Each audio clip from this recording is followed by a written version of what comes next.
لەگەڵ میوانەکەم بەردەوام دەبم بەڕێز دکتۆر دیندار زێباری ڕێکخەری ڕاستپاردنی دەوڵەتیەکان لە هەولێرەوە لەگەڵمە دکتۆر دیندار دیارە دەنگی من نەهاتە لای جەنابەت پرسیاری ئەوم لێ کردی کە لە ئەم کۆبوونەوەی کە ئێستا لە ئەنجومەنی یاسایش بەڕێوە چووە ئەو وڵاتانی کە لەسەر دۆخی عێراق قسە دەکەن بە نسبەت پەیوەندیەکانی لەگەڵ هەرێمی کوردستان داوا دەکەن کە عێراق پابەندی دەستور بێت لە کاتێکدا ئەمە عێراقە کە دەستور پێشێل دەکات کەواتە بنەمای چارەسەری پەیوەندیەکانی نێوان هەولێر و بەغدا و ئەم کێشانەی کە هەیە دەتوانێت چی بێت؟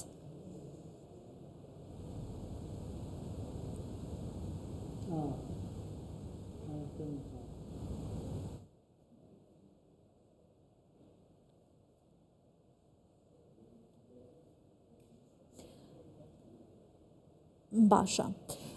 لەگەڵ میوانەکەم لەسەرم بابەتە دواتر قسە دەکەم دیارم بابەتێکی گەرمە بۆ هاوڵاتیانی هەرێمی کوردستان بەر لە جەژنی قوربان هاوڵاتیان بە بێوەرگرتنی موچەی خۆیان کە لەلایەن بەغدا و بڕدرا جەژنیان کردەوە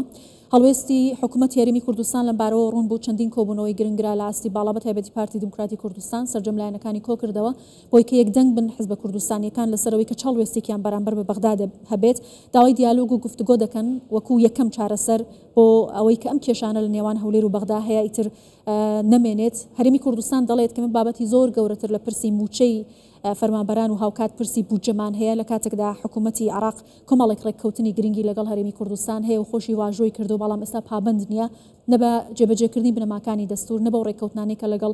حکوومەتی هەرێمی کوردستان هەیەی لەلایەکی دیکەشەوە داوا دەکرێت کەم پرسە بە نێودوڵەتی بکرێت کۆمەڵگەی نێودوڵەتی لەسەرم بابەتە بێتە سەرخەت بۆچی موچە و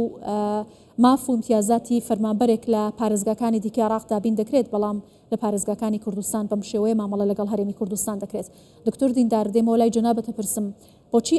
بەغدا پابەندی جێبەجێکردنی دەستور نابێت لە کاتێکدا بنەمای چارەسەرکردنی کێشەکانی لەگەڵ هەولێر دەبەستێتەوە بە دەستور و لە ناوەندە نێودوڵەتیەکانیشدا جەخت لە ئەم بابەتە گرنگە دەکرێتەوە هۆکارەکان چییە؟ بەڵێ زۆر سپاس بۆم دەرفەتە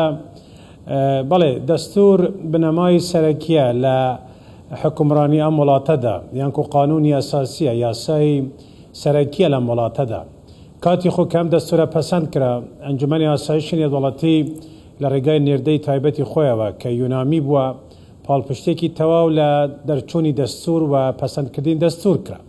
لەلایەن خەڵکی عێراقەوە بەڵام بەداخەوە لەو ڕۆژەوە کە لەنکو لەو ساڵەوە کە 2005 بەسەرەوە تا ئێستا نەتەوەی گرتوەکان لە ڕێگای نێردەی سیاسی خۆیان کە یونامیە لە عێراق و ئەمڕۆ ئێمە لە بریفینگی ئەم ڕۆژماندی لەسەر ئاسی ئەنجومەنی ئاسایشی نێودوڵەتی میکانیزمێکی وای نییە فشارێکی وای لە دەستدان نییە ئەم نێردە نێودوڵەتیە کە بتوانێت بە کردار بە فعل بتوانێت دەسەڵاتی اتحادی لە عێراق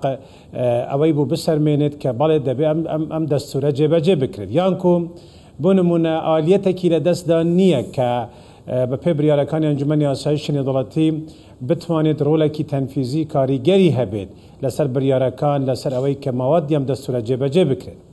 دەرچوون نەدەرچوونی یاسای نەفت و غاز بۆ نمونە لە ساڵی 2007ەوە تا ئێستا نەتەوەی گرتوەکان هەموو جار کە باسی ئەم بابەتیان کردووە ڕۆلی ڕاوێژکاریان دیتووە ڕۆلی ئەدڤایزەریان دیتووە بە مادەی 140شەوە لەم دوایەدا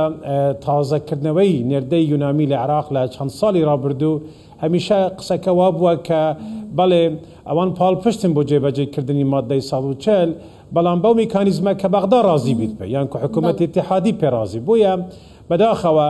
عێراق وڵاتە لە نەتەوەی گرتوەکان و میکانیزمی دانوستاندنی عێراق لەگەڵ وڵاتان لە ڕێگای سیستمی مرکزی خۆیتی کە ئەم سیستەمە لە سیاسەتی دەرەوەش هەروەکو خۆی ماوتەوە سیستمێکی مرکزیە سنترالیە و ئەمە کێشەی سەرەکی عێراق بە تام لەحزەیە باشە دکتۆر دیندار هەرێمی کوردستان دەڵێت کە هەنگاوی یەکەمی بۆ چارەسەرکردنی کێشانە بە تایبەتی ڕاگررتنی نردنی موچەی فەرمانبەرانی هەرێمی کوردستان و بودجێ هەرێمی کوردستان دیالۆگ و گفتوگۆی لەگەڵ بەغدا ئەگەرنا پەنا بۆ کۆمەڵگەی نێودوڵەتی دەبات بۆ پرسی بە نێودوڵەتیکردنی بابەتی موچە لە هەرێمی کوردستان پێت وایە چۆن دەتوانێت ئەمە بکات ئایا وەکو ئەڵەی کۆمەڵگەی نێودوڵەتی تەنها لە ئاستێکی زۆر کەمدا پاڵپشتی بۆ هەرێمی کوردستان دەردەبڕێت یام جارێت بەجارێکی بە شێوازێکی دیکە دێتە سەرخەت بەڵێ دیارە کە باسی کۆمەلگای نێودوڵەتی دەکەم بە تایبەتی بە تەحدید ئەو بریفینگ و ئەو وتاری ئەمڕۆ کە نوێنەری تایبەتی سکرتێری گشتی UN لە عێراق هەیبوو لە بەردەم ئەندامانی زلهێزی نەتەوەی گرتوەکان مەبەستی سەرەکی ئەوە بوو کە بەڵێ ئەم گوتارە بەو شێوازە بێت کە ئەرکەکەی خوان جێبەجێ بیکەن و وەکوتایی بە ئەرکەکەی خۆی بینێت یونامی لە عێراق کە 31/12/2025 لەم بابەتەوە باسی بابەتی هەولێر و بەغدا باسی زۆر لە بابەتەکانی سکیوریتی ینی ئەمنیەت و کاروباری مرۆیی لە عێراق و پاڵپشتی لە مافی گشتی بوو نمونە مافی مرۆڤ و بابەتی تریش هەبووە بەڵام ئەوی بەنسبەت ئێمە کە گرنگە وە هەرێمی کوردستان پەیوەندەکانی ئێمە و بەغدا چەند بابەتێکە تەنها بودجە نییە بەڵام باسی بودجە بکەین لێرە ئەگە لە بیرمان نەچێت ساڵی 1996 نەتەوەی گرتووەکان بە بەرنامەی نەف بەرامبەر بە خۆراک بەشی هەرێمی کوردستان یان جودا کرد لە حکوومەتی مرکزی ئەو کات چونکە ئەو کاتیش حکوومەتی مرکزی ئابلوقەی ئابووری لەسەر کوردستان دانابوو و نەیدەهێش کە ئەو بودجەیە و ئەو هاوکاریە بگات بە هەرێمی کوردستان وەکو جزێک لە وڵاتی عێراق بۆیە 13% ئەو دەرامەدە کە عێراق دەیفرۆشت بۆ هەرێمی کوردستان دانا بۆیە من کە باسی کۆمەلگای نێودوڵاتی دەکەم تەنها ئەوە نییە کە نێردەی یونامی بێت کە ئەرکەکەی تەوا دەبێت دەسویەکی 12 تەساڕاکە میکانیزمی ترە کە ئەویش بۆ نمونە ئەمریکا بریتانیا و فەڕەنسا ئەمانە سێ دەوڵەتی بەهێز و ئەندامی هێزی ئەندامی زلهێزی نەتەوەی گرتوەکانن کە لە بابەتی حەزری جەوی کە نوفلای زۆنە پاراستنی هەرێمی کوردستان بڵ ناتۆی کەستا و ئێستش لە پرۆسەی پاڵپشتی هەرێمی کوردستان ئەمانە میکانیزمێکی تر دەبێ هەبێت و ئەم میکانیزمە لە گوتارەکانی سناتورەکانی ئەمریکا و سەردانی ئەم دوایەی جنابی سەرۆکوەزیران بۆ واشنتن باسێکی تر هەیە ئەویش باسی سناییە ئەویش ئەمریکا بەرامبەر بە عێراق سیاسەتی ئەمریکا بەرامبەر بە عێراق سیاسەتی بریتانیایە فەڕەنسایە وڵاتانی تری زلهێزە ئەمە لەلایەکی تریشەوە ئەنجومەنی ئاسایشی نێودوڵەتی ئێستا ناکۆکی نێوان خودی وڵاتاندا هەیە بۆ نمونە 5 وڵاتی زلهێزە بۆیە حتى لە وەزعی عێراقیش ئەیبینین کە عێراق تا حدێک بە شێوازێکی محایدی ئەیبینی لە بریارەکان دەردەچێت لە ئەنجومەنی ئاسایشی نێودوڵەتی کە تا حدێک لە مەسلحەتی عێراقی وەک عێراقی مرکزی بووە بەڵام ئەمە تاکەی سەردەگیرێت و چۆن دەبێت بابەتێکی ترە بەڵێ ساڵانە راپۆرت بڵاو دەکرێتەوە لەسەر عێراق و لەسەر هەرێمی کوردستان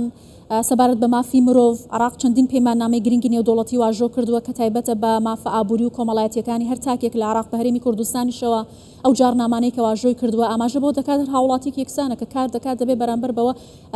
پاداشتی خۆی وەربگرێت ئەمانە چۆن بەرز دەکرێتەوە بۆی کە پێشلکاریەکانی عێراق دیار بێت کە بودجە و موچەی فەرمانبەرانی هەرێمی کوردستان ئێستا خەریکە بە سیاسی دەکرێت لەو چوارچێوەیە دەردەچێت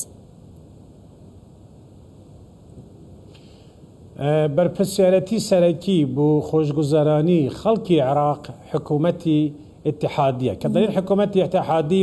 سیاسەتی مالی عێراق لە دەستی حکوومەتی اتحادیە و ئەو پەیماننامە نێودوڵەتیانە بوون منە پەیماننامەی مافی مەدەنی و سیاسی کە عێراق واژۆی کردووە بەشی هەرە سەرەکی خۆشگوزارانی ڕەفاهیەتی خەڵکی عێراقە و پەیدانی خزمەتگوزاری سەرەکیە بە خەڵکی عێراق بە هەوڵاتی عێراقی ئەو برینی تەنها موچە نییە برینی بودجە لە هەرێمی کوردستان لە ساڵی 2014 بەدواوە و ئێستش کە بینیم زۆر لە التزاماتی نێودوڵەتی و زۆر لە التزاماتی حکومڕانی هەیە کە تەنها مەوزوعی موچە نییە ئەمانە هەموو حقیقت لە ڕاستیدا ڕۆلێکی نگەتیڤ دەبینرێت ئەم بریاری حکوومەتی اتحادی عێراق لەوەی کە عێراق نەیتوانێت التزاماتی خۆی نێودوڵەتی جێبەجێ بکات هەرێمی کوردستان بەشەکە لەو التزاماتانە و ئەمانە تەنها بابەتی موچە نییە بۆیە ئەمە بەر لە ڕاستیدا بابەتێکی گرنگە و عێراق ناتوانێت لەسەر ئاسی نێودوڵەتی بۆ ماوەیەکی درێژمەودا بتوانێت کە باستەوە بکات کە بەڵێ من موچەی 14 محافظەم دابین کردووە یان چەند محافظەکەم دا وەڵام چەند محافظەیەکی تر کێشەی ئیداریم هەیە ئەمە بابەتێکی گاڵتەجاریە بەنسبەت سیستمی نێودوڵەتی و سیستمی حکومڕانی و بوونی سیادەی دەوڵەت زۆر باشە زۆر سپاس دەکەم بەڕێز دکتۆر دیندار زێباری ڕێکخەری ڕاستپاردە نێودوڵەتیەکان سپاس لە هەولێرەوە لەگەڵمان بووی